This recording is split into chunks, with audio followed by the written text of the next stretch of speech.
المسخ كلام العيب داكشي اللي ما مزيانش. ويلي حشومه جينسوفوبيا. سلام، انا كريمه وهذه الحلقه الاولى من جينسوفوبيا. قبل ما نبدا عندي واحد جوج ولا ثلاثه الحاجات اللي ضروري نقولهم. خلينا نسميوهم تعليمات السلامه المنيره. غادي نهضر على الجنس، واللي ما كيعجبوش هادشي ما يتفرجش، واللي كيقول هادشي راه قرينا عليه في الدرس ديال التوالد راك فاهم، واللي كيقول صافي بقى لينا غير هادشي تا هو نهضروا عليه انت راك فاهم، واللي عنده شي افاده مرحبا، لحقاش القاعده كتقول العلم بالاشياء افضل من جهلها. الجنس ضيلع من التلوث المحرم اللي واخا كنعيشوه ما خصناش او ما عندناش الحق نهضروا عليه. ولكن قبل ما ندخل في الموضوع اجي منين جات بعدا كلمه جنس وشنو كتعني بالاساس؟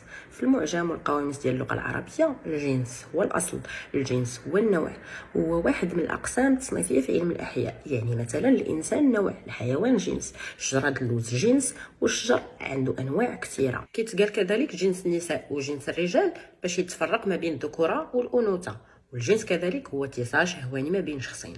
وهنا قبل ما نكمل خصني نوقف دقيقه باش نتكلم على الليبيدو. الليبيدو كلمه من الاصل اللاتيني واللي معناها التلذذ والاستلذاذ بشهوه حسيه.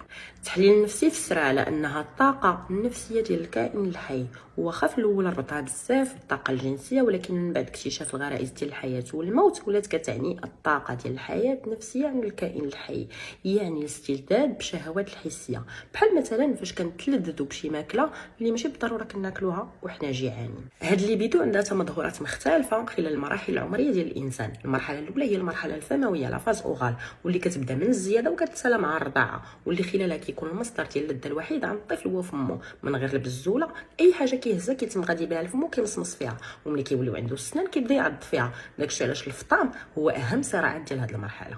بعد منها كتجي المرحله الشرجيه لا فاز انال، واللي كتبدا في العام الثاني. هنا فين كتبدا العضله ديال الشرج كتحكم في شنو كيخرج منها، وكيوقع واحد الصراع كبير عند الطفل ما بين انه يتخلص من داكشي اللي في الكرشو او يحتفظ به كنوع من الانا. وهنا كيبدا لاول مره التناقض الوجودي الكبير عند الانسان ديال الحب والكره، كنبغي الحاجه وما كنبغيهاش.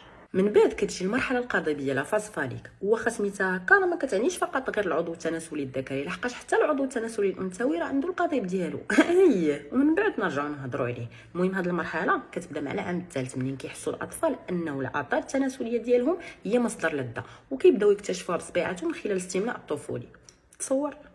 ومن 5 سنين حتى البلوغ كتكون واحد المرحله سميتها مرحله الكومون لا فاز دو لاتونس، وكتسمى هكا لحقاش اللي بدون كيكونش عندها تمظهرات واضحه على الانسان.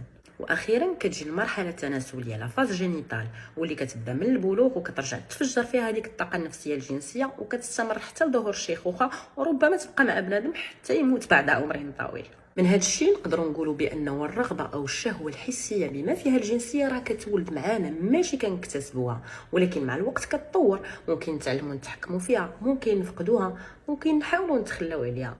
نرجعوا دابا للجنس. الكلمه اذا كتحيل على كاع الافعال اللي ممكن دير لنا اثاره جنسيه، وبالتالي الجنس راه ما كيقتصرش غير على العلاقه الكامله او العلاج، لانه حتى المداعبات والقبل والجنس الفموي راه جنس، والعلاقه الجنسيه ماشي بالضروره بين جوج الاشخاص، لحقاش حتى الاستمناء راه جنس.